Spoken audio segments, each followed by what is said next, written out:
c'était hier. Si, peut-être le jour des résultats du concours à l'école normale, j'étais avec mes parents, monté à Paris, j'avais fait Hippocaï et Caille à Louis-Laurent, j'avais fait mon lycée à Mont-Marsan, Victor Hugo. Alors, mes parents, c'était un grand enjeu. Je me souviens, tu avais rendez-vous à 9h du matin au Palais Royal. On était dit là, ils vont être tranquilles, je vais les faire marcher un peu. Puis après, on était parti en revue. Et les résultats devaient être publiés vers 11h.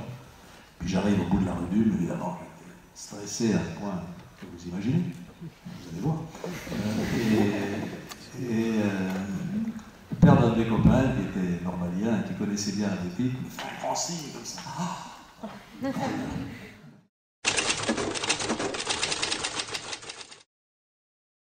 Bon, ma première élection, c'était en 1983, à Paris, dans le 18e, aux élections municipales.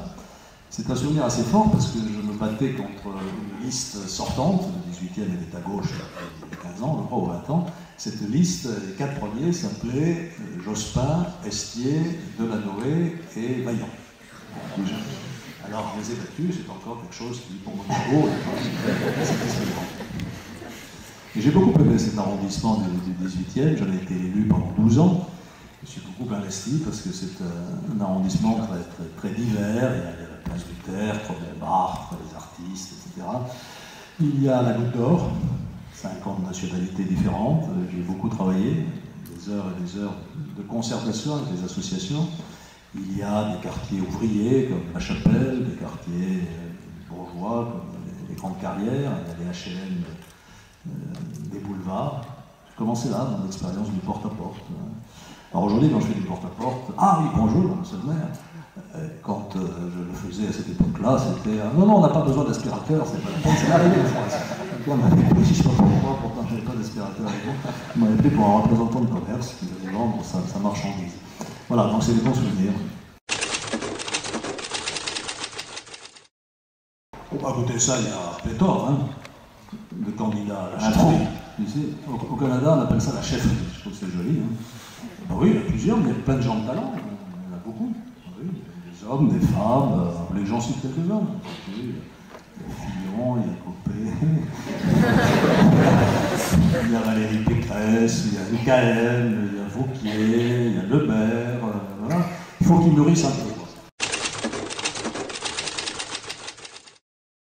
Bon, à Bordeaux.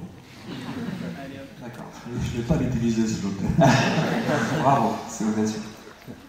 Alors, enfin à Bordeaux aussi, ils ont l'Élysée.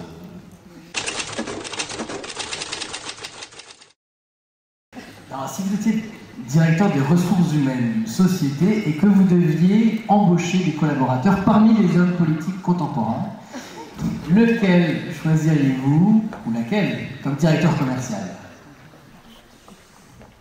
Il faut prendre quelqu'un qui est au chômage aujourd'hui, non? Pour ses qualités de vendeur. Ah, Bordeaux. Ouais. Et comme directeur de la stratégie. Villepin, à condition qu'il n'ait aucune responsabilité opérationnelle. Et alors son directeur opérationnel, qui serait-il? Bon, ben Sarkozy. Un stagiaire? Hollande.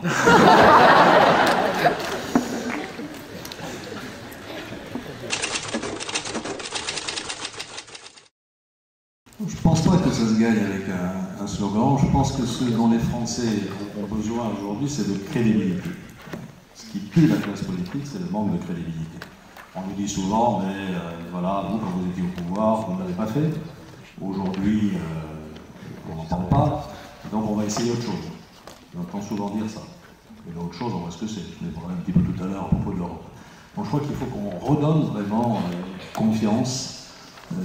Confiance aux Français, confiance dans leurs possibilités propres, dans les possibilités de leur pays, dans la capacité d'un parti politique ou d'une équipe politique à s'attaquer aux problèmes qui sont les leurs. D'accord, donc la confiance c'est confiance. L'idée maîtresse. Oui, le seul problème, c'est que la confiance, c'est une substance chimique extrêmement difficile à déclencher. On voit bien aujourd'hui que c'est essentiel. Pourquoi est-ce qu'on peut s'interroger, enfin, vous ne m'avez pas posé cette question, mais je me la pose, est-ce que le pacte de stabilité, c'est bien ou pas bien? Le nombre de responsabilités qu'on nous propose. On voit bien l'idée elle-même.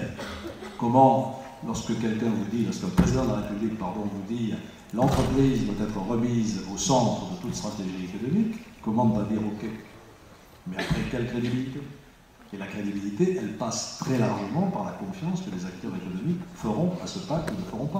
Donc on voit bien que, moi je ne suis pas économiste de formation, je suis plutôt littéraire de formation, mais sans être tout à fait au fait de toutes les théories économiques les plus actuelles, on voit bien que la composante confiance est sans doute au moins aussi importante que telle ou telle mesure technique. Alors elle se crée par des mesures techniques, peut-être elle se crée surtout par la crédibilité, par l'engagement à faire des réformes. Quelqu'un me dit souvent, mais la meilleure crédibilité, c'est de dire j'y vais pour une fois et après c'est fini. Voilà. Un seul mandat. Peut-être un argument qui permettra de choisir le futur candidat. Hier, je lisais dans les Échos un classement qui a été fait pour le Salon des entrepreneurs. On demandait aux entrepreneurs, mais quelle est selon vous la ville la plus dynamique de France?